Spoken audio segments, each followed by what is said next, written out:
The first time I realized how insane Cedar Bluff HOA really was, I was standing on a ladder with a hammer over my head, lining up a ridge beam on the cabin my grandfather left me. And 3 sheriff cruisers came screaming down my private access road like I'd barricaded myself inside with hostages. Dust exploded behind them. Red and blue lights ricocheted off raw pine framing, and for a split second I genuinely wondered if someone had died up on the ridge. Then I heard a voice, high, sharp, confident, in that way only people with a clipboard and too much free time can be, and she shouted, "That's him! That's the squatter! He's stealing HOA land!" My stomach dropped so hard it felt like it hit the riverbank. Because I wasn't on HOA land. I wasn't even close.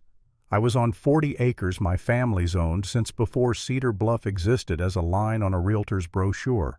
The lead cruiser skidded to a stop near my lumber stack doors popped open in near-perfect unison, and Sheriff Alvarez stepped out with his hand hovering near his belt like he expected me to lunge. 2 deputies fanned out behind him, eyes scanning my half-built cabin frame, my generator, my truck. Like I was about to start a shootout over a bundle of 2x6s.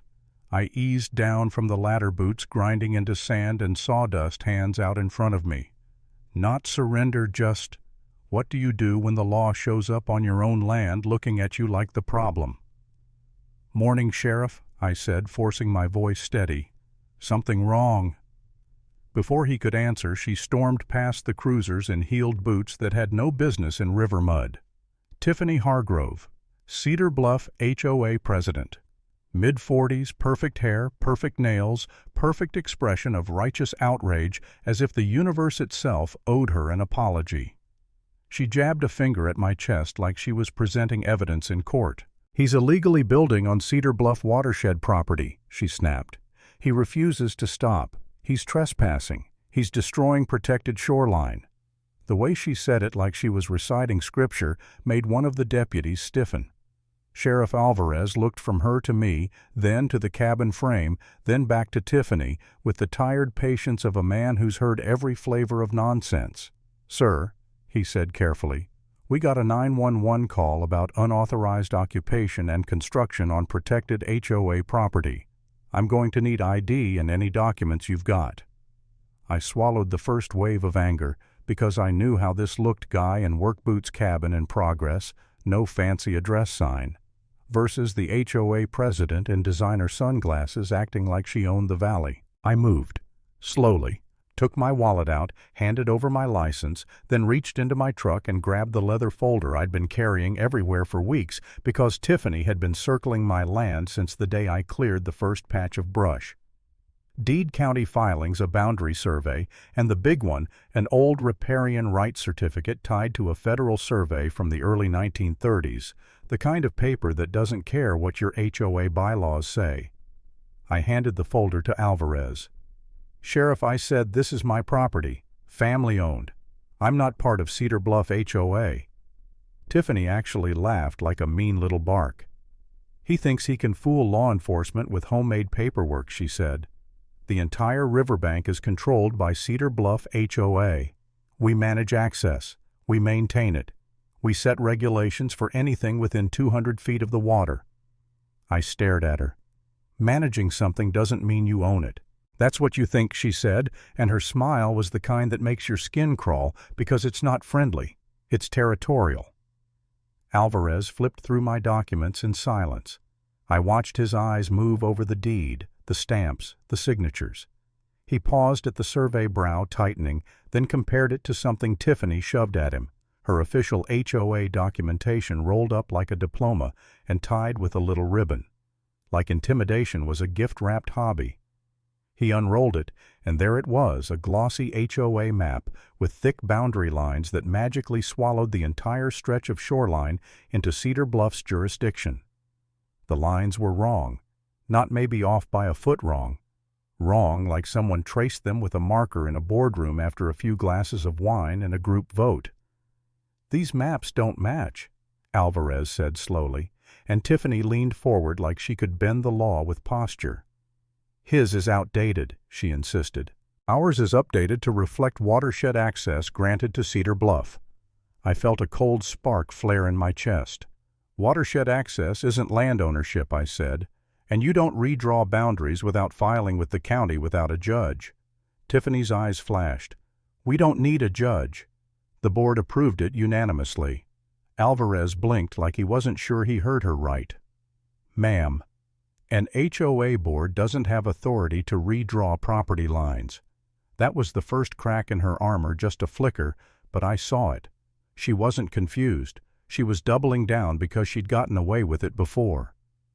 Alvarez held my survey next to her HOA diagram, and the difference was so obvious it was almost funny, except my heart was pounding too hard to laugh. Do you have any official county or state documentation proving your HOA owns this land? Alvarez asked. Tiffany hesitated just half a breath, then said, Our board agreed. We manage all water access for the community. Manage, Alvarez repeated, and his voice had that edge now. Not own.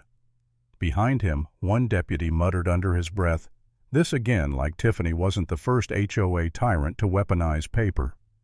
Alvarez handed my folder back to me and turned toward Tiffany. This is a civil matter at best, he said, and from what I'm seeing your call may have been inappropriate. You need to stay off this man's property. Tiffany's face went tight like someone had slapped her in public. Sheriff, you're making a mistake, she snapped. You don't understand how things work in Cedar Bluff. Alvarez didn't even flinch. I understand jurisdiction. Then he looked at me. You're within your rights to build here. If the HOA has concerns, they can take it up with the county, not with 911. The cruisers rolled out gravel, crunching dust settling, and Tiffany stood there with her lips pressed into a thin line that promised she wasn't done. She leaned close enough that I could smell expensive perfume over river mud. Enjoy your little rebellion, she said, quietly venomous. I'm done playing nice. Our lawyers will handle this next. She turned on her heel and marched away like she'd just delivered a death sentence. I stood there staring after her, the river whispering behind my cabin frame, and for the first time since I started building, doubt slid in under my ribs. Not because I believed she owned the land I didn't, but because I knew what people like Tiffany had, that regular guys didn't time money and a whole neighborhood conditioned to nod along. And she proved it fast. The next day, the first notice showed up taped to my generator in a plastic sleeve like a threat preserved in evidence. Cease construction. Violation of HOA environmental code. No county seal. No jurisdiction line. Just Cedar Bluff letterhead and Tiffany's signature. I tore it down, tossed it in a burn barrel. 2 hours later, another one was taped to my truck windshield. By sundown, I found 3 more on my solar panels on my lumber stack on the cabin frame itself. It wasn't just annoying, it was strategic. Paper warfare. Build a story. Ryan Walker rogue builder. Ryan Walker trespasser. Ryan Walker threat to the community. A few days after that, I saw them at the tree line, 3 board members standing right where Tiffany's fake map said the boundary was, snapping pictures every time I lifted a tool. I walked toward them until they stiffened like deer. You're trespassing, I said flatly. One of them tried to sound brave. We're conducting an HOA inspection. On land you don't own, I said. Get off my property. They mumbled something about HOA jurisdiction and backed away, but the message was clear, they weren't going to stop until I did. And somewhere in the middle of all that, between the notices, the photos, the whispers, I started hearing from the ridge trail. My confidence started to fray. One night I sat on the tailgate of my truck staring at the cabin skeleton against a purple Montana sky, and I felt something I hated admitting, tired. Not physically, emotionally, like I was swinging my hammer against a wall made of money and entitlement. I actually caught myself thinking, what if I'm missing something? What if some weird easement, some paperwork I don't know about, gives them an angle? What if my grandfather's documents aren't enough in 2026? What if I'm the idiot yelling, "This is mine," while the whole valley laughs? That thought hit like a punch, because my whole life I've prided myself on being grounded facts over feelings, proof over ego. And Tiffany lived on ego. For a few hours in the dark, with the river moving like a steady heartbeat behind me, I felt small. I felt like the easiest thing in the world would be to stop, pack up, sell the land, let Cedar Bluff keep pretending they owned the shoreline, let the bullies win because I wanted peace more than I wanted justice. Then I opened the folder again. I spread the documents out across the tailgate under my flashlight deed survey stamp signatures. Real ink, real history, my grandfather's name, the federal seal. And I remembered him standing on this same bend of the river when I was a kid telling me, land is legacy, son. People will try to take what you don't defend. That's when the helplessness flipped into something sharper. Anger, yeah, but also clarity. Tiffany wasn't confused. She was trying to create reality by repeating a lie louder than the truth. And the only way to beat that is to bring truth into the light where everyone can see it. So I did what people like Tiffany never expect. I started documenting everything. Every notice, every trespass, every photo op at the boundary line. I installed trail cameras. I kept a log. I called the county records office myself and requested certified copies. And when Tiffany marched onto my foundation footprint one morning with a clipboard snapping pictures like she was building a criminal case, I held my phone up and calmly said, "State your name for the record." She froze for half a second, then sneered. "You don't get to record me." "On my land," I asked.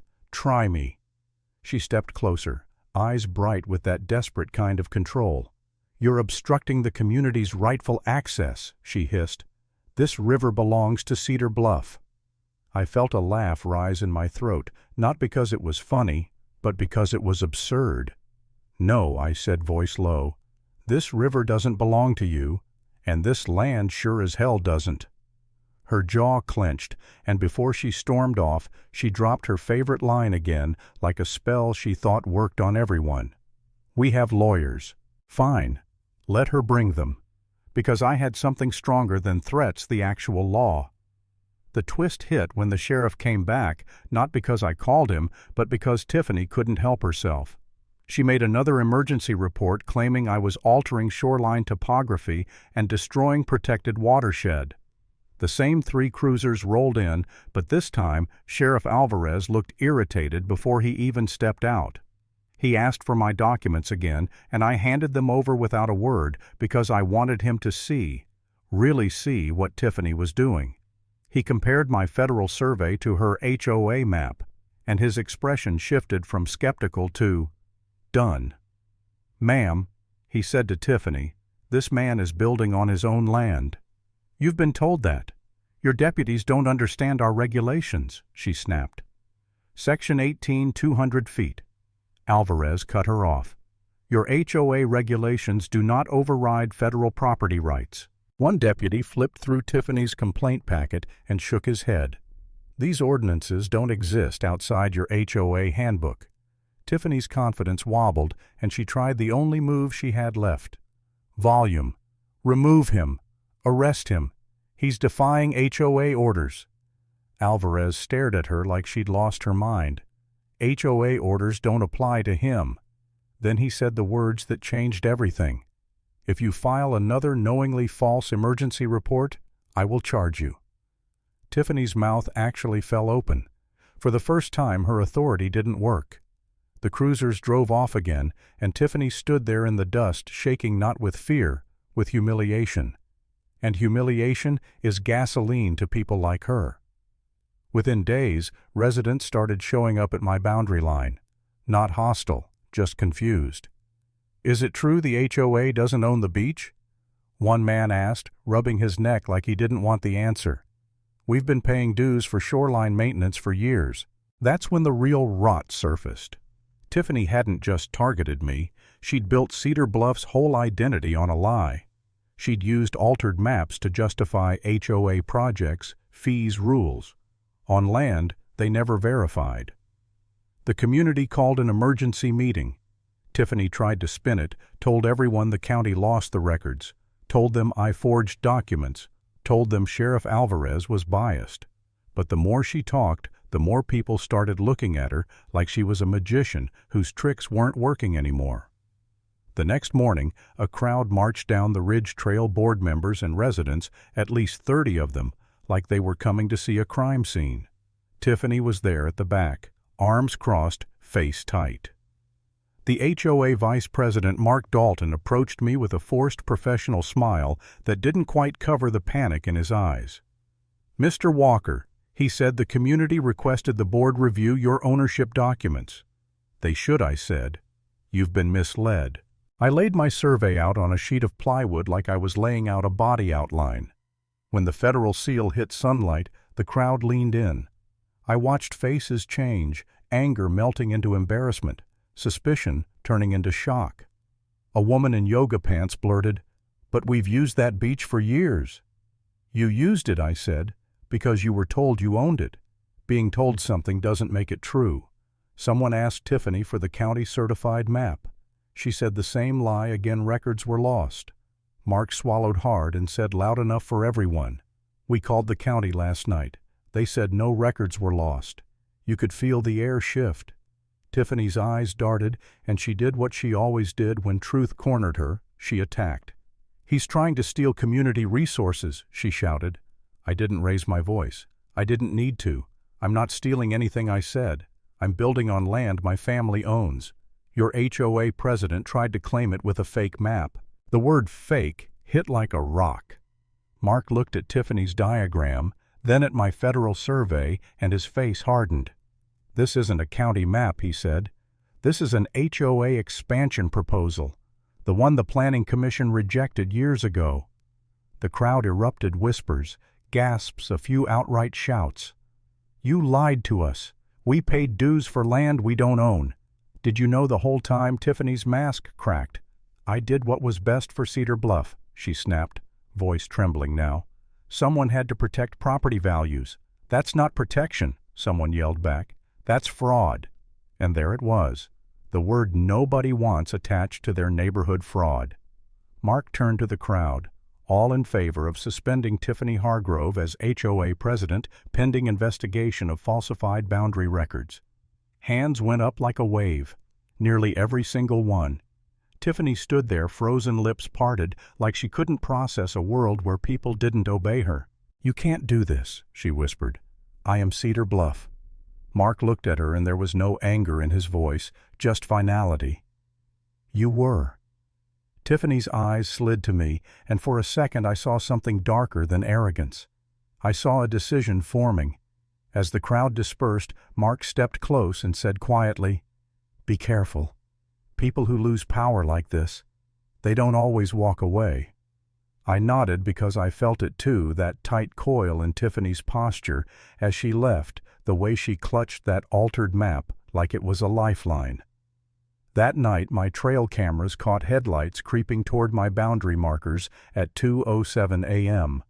A luxury SUV stopped right where my new fence posts stood, reflective signs shining like a warning she refused to read. The driver's door opened and Tiffany stepped out. No clipboard, no board members, no audience. Just rage. She stared at the fence like it personally insulted her. Then she climbed back into the SUV, revved the engine hard enough that it echoed off the river canyon aimed straight at my boundary line, and floored it. The first impact snapped 2 posts sideways. The second ripped a stretch of wire loose. On the third pass, the bumper snagged the tension line, wrapped it, and the SUV lurched like a hooked fish before skidding into the ditch and slamming nose first into river mud. Airbags exploded in a white cloud. Then silence. Watching it the next morning made my hands shake, not from fear, from disbelief. This wasn't HOA drama anymore. This was criminal. I called Sheriff Alvarez, and when he showed up and watched the footage on my tablet, he scrubbed a hand down his face like he wanted to teleport out of his own job. "She actually drove into your fence," he muttered. "She didn't just drive into it," I said. "She tried to tear it out." He looked at the tire ruts, the splintered posts, the twisted wire, then at the SUV still stuck in mud like a monument to entitlement. "Trespassing," he said, ticking it off. "Destruction of property, criminal mischief, reckless endangerment, and with the false calls—" He stopped, exhaled. "I gave her warnings. I don't have a choice now." "Good," I said, and my voice surprised me with how calm it was. Because calm is what happens when the gray area finally dies. We photographed everything. He took statements. He filed the report. And a couple weeks later, I found myself in a small county courtroom with my documents under my arm and my stomach tight as a knot. Tiffany walked in wearing a blazer like she was still auditioning for authority. Chin-lifted eyes darting across the gallery where Cedar Bluff residents sat, whispering people who used to clap for her, now watching her like she was a car crash they couldn't look away from. My attorney, Megan Price, stood beside me with a binder thick enough to end a career. Judge Callahan read the charges in a flat voice: trespassing, vandalism, filing a false emergency report. Tiffany tried to speak, tried to spin it into community access and illegal fence, but the judge held up a hand. We will examine evidence. Megan presented my deed, my federal survey, the riparian rights certificate.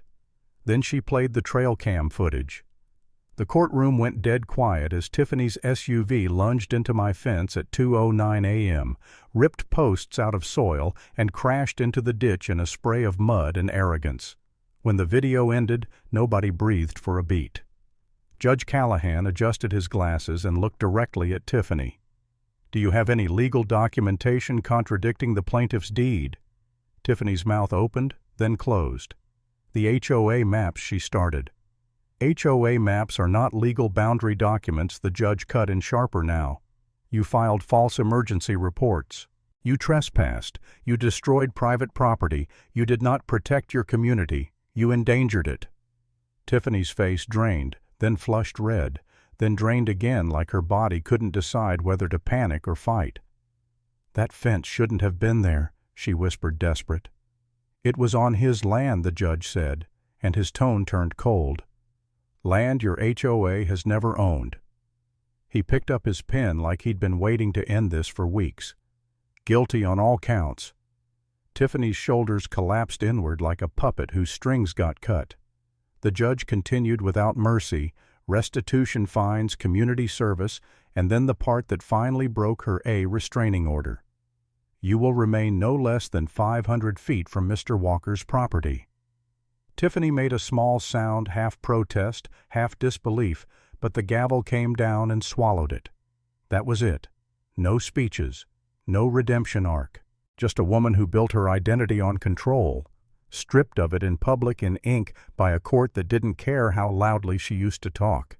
And as I stepped out of that courthouse into the cold sunlight, all I could think was how simple the truth is when you stop letting bullies edit it. Lesson: when someone tries to take what's yours with intimidation and paperwork, the only thing that beats them is proof and the courage to stand still long enough for the truth to hit back.